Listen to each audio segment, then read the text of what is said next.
கோவை வடக்கு மாவட்டம் குடியமுத்தூர் பகுதி திமுக சார்பில் ரைஸ் மில் ரோடில் 101 பானைகள் வைத்து சமத்துவ பொங்கல் கொண்டாடப்பட்டது. இதில் திமுக வடக்கு மாவட்ட செயலாளர் தொண்டாமுத்தூர் ரவி, குனியமுத்தூர் பகுதி செயலாளர் லோகநாதன், கோவை மாநகராட்சி துணை மேயர் வெற்றிச்செல்வன், மாவட்ட கழக துணை செயலாளர் ஜெயந்தி,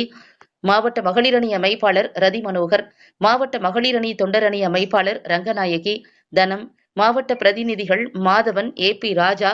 மாவட்ட விவசாய அணி துணை அமைப்பாளர் குனிசை சந்தோஷ், பகுதி கழக அவை தலைவர் அண்ணாதுரை, பொருளாளர் தேவராஜ், துணை செயலாளர்கள் கவிதா, ஜெயசீலன், விஜயன், 88வது வட்டக்கழக செயலாளரும் 88வது வார்டு மாமன்ற உறுப்பினருமான செந்தில், முன்னாள் மாவட்ட பொறுப்புக்குழு உறுப்பினர் சன் சுரேஷ், 87வது வார்டு மாமன்ற உறுப்பினர் உதயநிதி பாபு, 87வது வட்ட கழக செயலாளர் யாக்கூப், 89வது வட்ட செயலாளர் சக்திவேல், 93வது வட்ட செயலாளர் பாப்பமணி, 88வது வட்ட துணை செயலாளர் கணேஷ், 88வது வட்ட கழக முன்னாள் செயலாளர் சண்முகம், பகுதி கழக பிரதிநிதி சலீம், 88வது வட்ட கழக நிர்வாகிகள் உதயசூரியன், பாலச்சந்திரன் மற்றும் கிருஷ்ணன் மாரி, ஆர்.ஜே. பாலு, புலியூர் மணி, சின்னமணி, செல்வி, ராதாகிருஷ்ணன், தேவராஜ், ஆறுசாமி மற்றும் பொதுமக்கள் திரளாக கலந்து கொண்டனர்.